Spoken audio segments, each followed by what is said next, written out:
Garrick here. So, spray painting fabric. If I have one piece of advice, first off, if you can avoid it, don't do it. It's always better to find material the color that you need it in, instead of trying to change the color of an existing material. Now that being said, we don't live in a perfect world. We can't always find the color that we need. We can't always get multiple materials to match for a costume, and sometimes we just run out of time.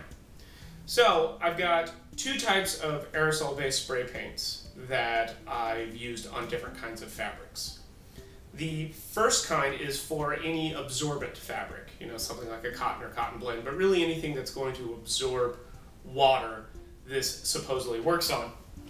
And that's the simple spray fabric paint. Now this is the upholstery, but they also come in smaller cans, and that's for like t-shirts and stuff. All of the research that I've done suggests that the only difference between the upholstery and the shirt quote-unquote paint is that the upholstery paint has a UV resistant additive that's put into it for if you do any kind of furniture that's going to be outside. Otherwise, they are functionally the same.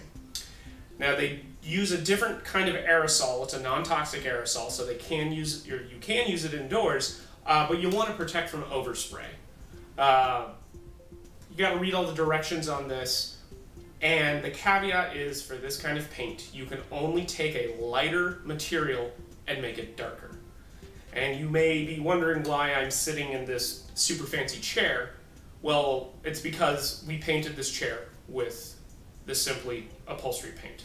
This chair used to be this beautiful shade of brown.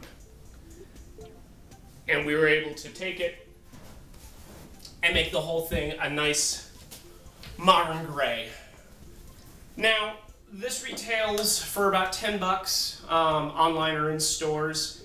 Again, I buy mine at Hobby Lobby because they have that wonderful 40% off coupon, so you can get it about 6 bucks a can, but you have to buy it one can at a time. And doing this one chair took close to 10 cans. So it was still quite an investment to get this chair a different color. It just was way cheaper than reupholstering the whole thing. It does make fabric crunchy, but I am not entirely sure how well it washes. So you're going to want to be aware of that, or try it on a test piece and wash it if you're going to use it on a garment that's going in the washing machine. Now, this will not work on anything that isn't absorbent. So if you are needing to match, let's say, soft pieces to hard pieces, there's another kind of paint that we use, and that's called melton, I can't pronounce it, New Life Color Spray. Now, this is actually sold by companies that do shoe repair, and it's designed for leathers, vinyls, and fake leathers, but it'll also work on plastics. It comes in a variety of colors.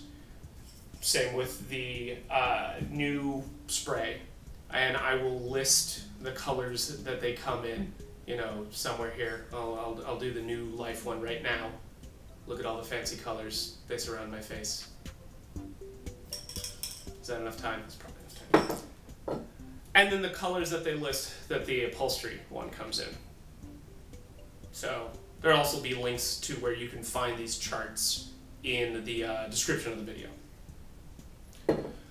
But for the meltonin, I'm never going to be able to pronounce that right.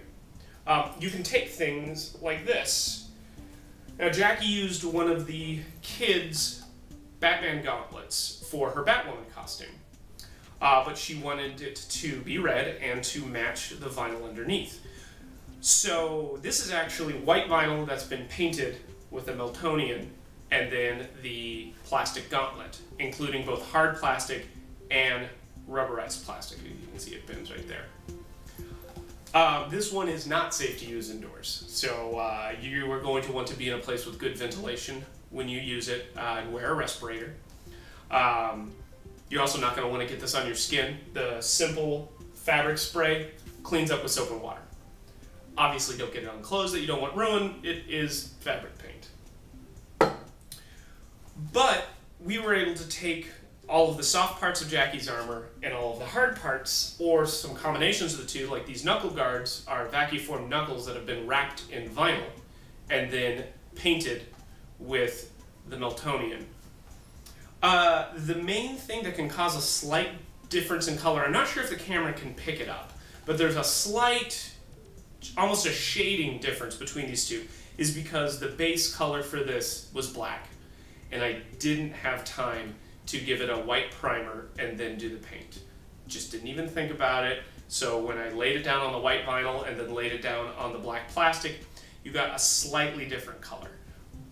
But it's so close that, like I said, I'm fairly certain that you're not going to be able to tell on the camera. But anyways, those are the two aerosol-based paints that we have found that work the best. Now, there's lots of other both brush-on, airbrush-based paints that work really well on fabric, but for those of you that don't have access or time for those things, both of these work really, really well. So let me know if you decide to use any of this in your projects. I'd love to see pictures of them. We will be having some photos of Jackie's finished Batwoman coming up here soon, so you can see her whole outfit, where all the red on it is the Meltonian bright red, yeah, 621 bright red color. So if you like these kind of videos, I'm going to be doing more of them here on my YouTube channel, so please subscribe.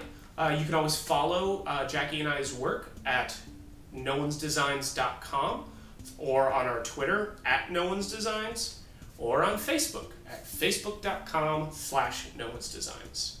So yeah, keep an eye out. There'll be a lot more coming. Have a good one.